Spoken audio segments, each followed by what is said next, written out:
بسم اللہ الرحمن الرحیم۔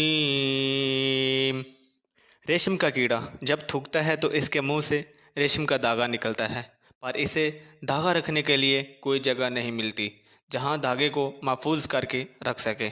بالآخر وہ اس دھاگے کو اپنے جسم کے گرد ہی لپیٹنا شروع کر دیتا ہے۔ وہ جب بھی تھوکتا ہے تو دھاگے کو اپنے جسم کے گرد لپیٹتا ہے، پھر تھوکتا ہے اور پھر اپنے جسم کے گرد لپیٹتا ہے، حتیٰ کہ اس کا سارا جسم دھاگے سے بھر جاتا ہے اور صرف منہ ہی باقی رہ جاتا ہے۔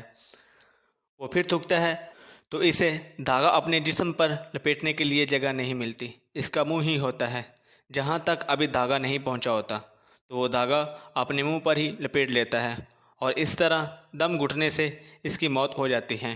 ریشم کا کیڑا مر جاتا ہے پر اپنے پیچھے بہت قیمتی ریشم کا دھاگا اور ہمارے لیے سبق چھوڑ جاتا ہے۔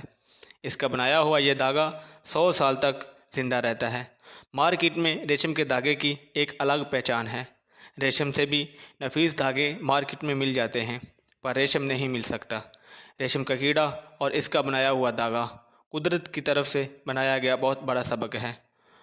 وہ محنت اور لگن سے اپنی جان کی بازی لگا کر انسانیت کے لیے دھاگا بناتا ہے اور ہم انسانوں کو بہت قیمتی راز بتاتا ہے۔ ہمارے باپ دادا اور کتنے ہی لوگ روز مرتے ہیں۔ کروڑوں لوگ ایسے قبروں میں پڑے ہیں جن کا نام و نشان ہی مٹ چکا ہے۔ ان کی نسلوں کو بھی نہیں پتہ کہ کوئی ہمارے آباء و اجداد کبھی دنیا میں آئے بھی تھے۔ آئیے ہم بھی ریشم کے کیڑے کی طرح اچھے اعمال کا دھاگا تاکہ رہتی دنیا تک ہمارا نام بھی رہے۔ مرنا تو سب نہیں ہے، پر اپنے پیچھے قیمتی دھاگا ضرور چھوڑ کر جائیے۔